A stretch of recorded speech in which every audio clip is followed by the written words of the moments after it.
Hey everyone, for those of you who know me, set it back a little bit, you know that I usually don't do videos, I don't vlog, this isn't my thing, but I think under the circumstances I think it was really important to share a little bit about COVID-19.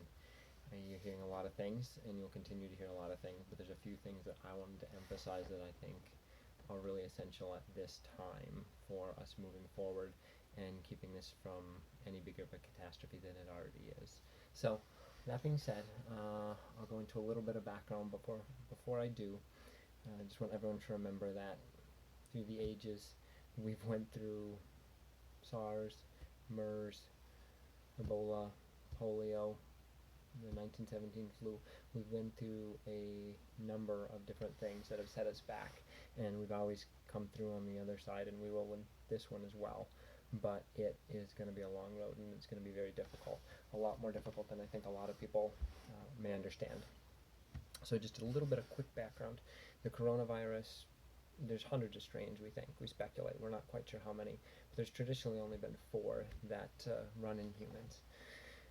I consider it to be a common cold. Most people don't need much of any treatment at all and get through it just fine. However, there are definitely a number of them in specifically like bats and birds, and a number of animals like ferrets and pigs and chickens that can sometimes jump over to humans. Usually they jump to humans, they don't pass any further than there, and it dies off because they can't do human-to-human transmission. However, we have had a few in the past that have already. Other coronaviruses, they seem to be some of the ones that really cause the issue. One is MERS, the Middle Eastern Respiratory Syndrome. It's happened a few times, 2012, 15, and 18, I think. Weren't real large, but a pretty significant disease. Other was SARS in 2013. And just a quick note on SARS, I actually was traveling overseas and traveled through South Korea on my way to Pakistan at that time. And I remember being in college and wondering what the big deal was. So for those of you who are wondering like, what's the big deal with the coronavirus, hopefully you're starting to see it. It is a big deal. But those of you who don't see it yet, just remember, I was in that same position of a pretty bad virus that I just didn't get. I didn't understand. Fortunately, that one died off and it was quarantined a lot faster, but I get it. But this one is much different. But just something to see real quick. This is the coronavirus, the ones that usually come in humans. Not a big deal.